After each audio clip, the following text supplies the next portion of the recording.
and you'll be hearing plenty more of that in World War Z. So in World War Z, you guys, this is my latest movie review. Saw it today, earlier today. I'm sorry, it's a bit longer than I thought it was going to be to see the film. I saw Monsters University on opening week, and I ended up seeing this one a little bit later on. But in World War Z, you guys, it's directed by Marc Forster. He's done Monsters Ball and Stranger Than Fiction, and he directed Quantum of Solace for the James Bond franchise. This is his take on the book adaptation of World War Z. From my understanding, it's a little bit different from the book. This is more of a summer blockbuster esque approach to that story. In World War Z, we follow Brad Pitt as he is a UN soldier coming home. He feels like he's done for a while from being a soldier for their UN military force. Um, he knows how to take care of wounded soldiers, knows how to handle guns and weapons and all that stuff. But he wants to take a break from it for a really long time. So in some ways, he quit the job. In some ways, so he's with his family and things are going great. But all of a sudden, a huge zombie virus starts breaking out. And it's not just in the U.S. It's all over the world. It's in Russia. It's in Israel. It's in several countries, and so people are going crazy. There's zombies all over the place. It never really explains who gets the virus and why, like why certain people might get it over someone else. But there is a majority of people who seem to be affected by it, and there's just as many people who are running away from the people who are infected by it.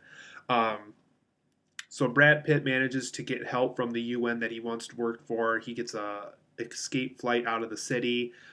He gets his family into a safe place while he helps the UN take care of the zombie virus that's going on all over the world. Um, so the UN recruits him. His family is safe for a while at least, while in this base where they can get food and shelter and all that stuff. And so basically, they want Brad Pitt to go out with all these other soldiers to find out a source as to where this virus may have started and how they can possibly kill it. Um, so they eventually travel to Israel and some other places, and I guess in the book they at the World War Z or whatever they call it in the book happens in several countries. So to get that impression, basically Brad Pitt goes to those countries that they probably talked about in the book. Since I've never read it, so I couldn't tell you.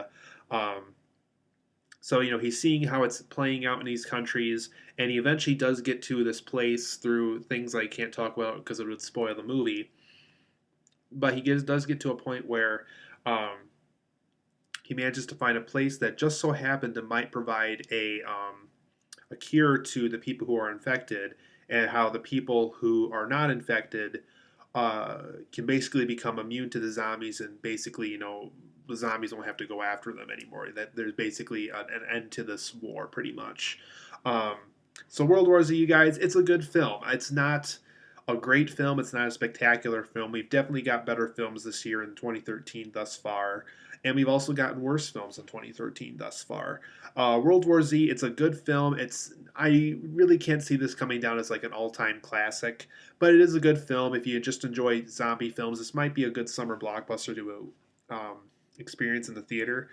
For the positives and negatives, Brad Pitt's family's scenes, the scenes involving his family, they have a lot of heart to them, and I almost wish the film used more of those scenes because every time, he's telling somebody that if he doesn't survive something, that make sure the family knows about it, and that he loves them and everything.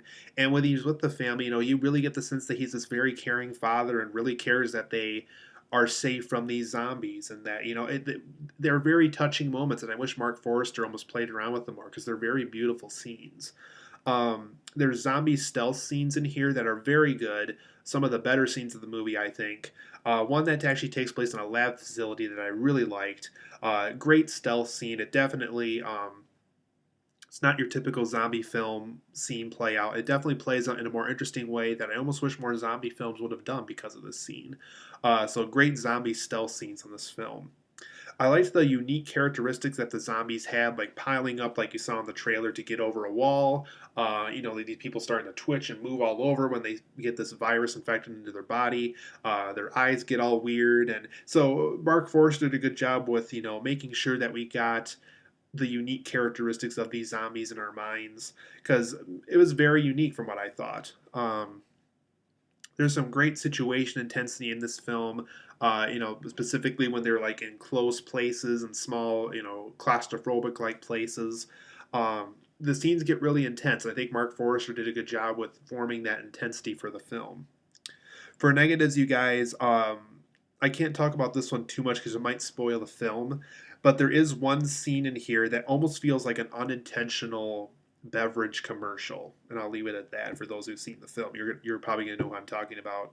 But it just felt like a commercial at any given time as soon as that scene was done with. Um, there's some really bad shaky cam scenes in here. So this film's not the greatest when it comes to action, simply because there's a ton of shaky cam scenes in this film. It just wobbles all over the place. It's hard to see what's going on screen in some shots. So this film isn't that, like I said, it's not that great on action, and I really wish that it improved upon the camera angles because that shaky cam just got really annoying after a while. Um, Overall, this film really isn't anything fantastic. It's just not a film, like I said, that I'm going to be watching 10 years from now. I just really can't. It's just not a great movie. It's a good movie. It's not a bad one. Uh, if anything, this movie would be perfect for a red box rental on like a rainy day, or when you've watched all the other good ones already. It's a good red box rental movie, is what I probably the best thing I can say about it. Um, Marc Forster, the director of this film, I really think he should stick to dramas and comedies because from what I've seen of his work, dramas and comedies seem to work well for him. I don't think he's very good at making action scenes, to tell you the truth, because I've seen Quantum of Solace, I've seen this one, and every time I've seen this guy try to make an action scene, it's just not very good. He seems to rely on shaky cam, and it just kind of takes away from what his real skills are with film. He's a very talented director, but I really don't think action's the right choice for him. It's cool that he likes it. It's cool that he wants to make these really great concepts into films, but I really don't think action is his forte. I think he should stick to like Stranger Than Fiction or Monsters Ball, things where we can have straight on shots of things. You can angle it all you want, but avoid shaky cam like the plague. I think Monsters Ball and Stranger Than Fiction managed to avoid those things. They had good concepts going for them. There was good acting in both films. I think all those things he's good about, and I think if World War Z had those skills from those films applied to it more, I think this film would have been better overall. There was some really bad lighting in this film. Certain areas are just way too dark. It was very hard to see what was going on because the lighting was so dark.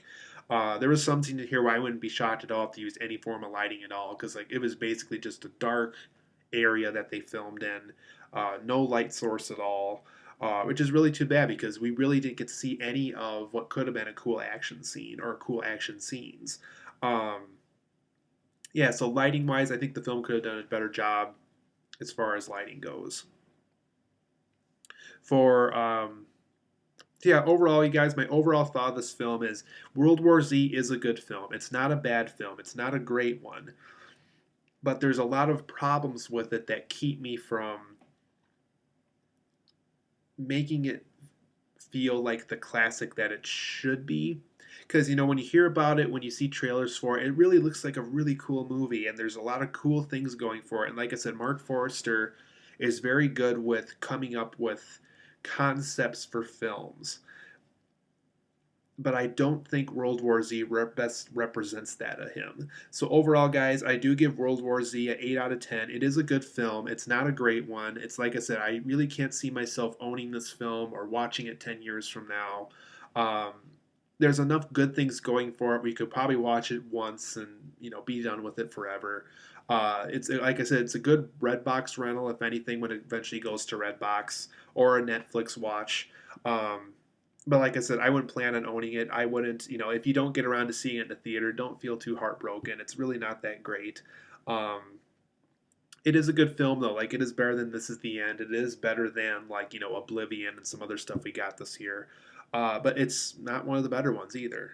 So World War Z, you guys, 8 out of 10 for me.